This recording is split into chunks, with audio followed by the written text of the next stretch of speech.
সম্মানিত ভাইয়েরা আমার বন্ধুগণ, আল্লাহ রাব্বুল আলামিন তিনি বলে দিয়েছেন, বান্দারে জেনে রাখো, কারণ তুমি জানো তোমার মায়ের অন্তরে ভুলেও যেন কোনোদিন কোনো তোমার কথার দ্বারা হোক, চলার দ্বারা হোক, ওটার দ্বারা হোক, বসা দ্বারা হোক, যেন তোমার মার হৃদয়ে যেন শব্দটাও যেন না পায়।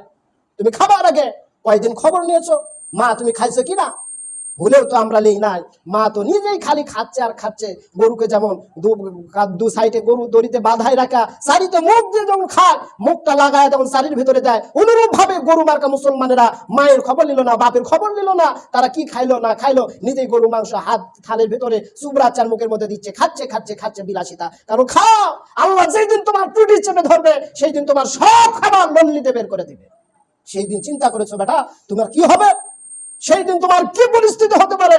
কারণ আজকে তোমার মাকে নজরে দেখো, তোমার মায়ের প্রতি একটু ভালোবাসা মমতা, তোমার মায়ের জন্য দোয়া করো, আল্লাহর কাছে দোয়া করো, আল্লাহ আমি পাষাণ, আমার হৃদয়ে মায়ের প্রতি তো ভালোবাসা মহব্বত জন্ম হয় না কেন? আল্লাহ আমাকে তুমি হেদায়েত করো, আল্লাহ যেন আমার মায়ের প্রতি আমি নেক নজরে তাকাতে পারি। অনেক সন্তান আছে ভাই, এখন কথা হলো ধরেন আপনার মাথা পিতা আপনাকে সম্পদ দেয়নি, তাহলে সেটা আপনার মা বাবা আপনার কাছে অপরাধী, কারণ আপনাকে যে পৃথিবীর আলো মুখ দেখাইছে, তাহলে কি এটা কি আপনার প্রতি মা বাবার অপরাধ?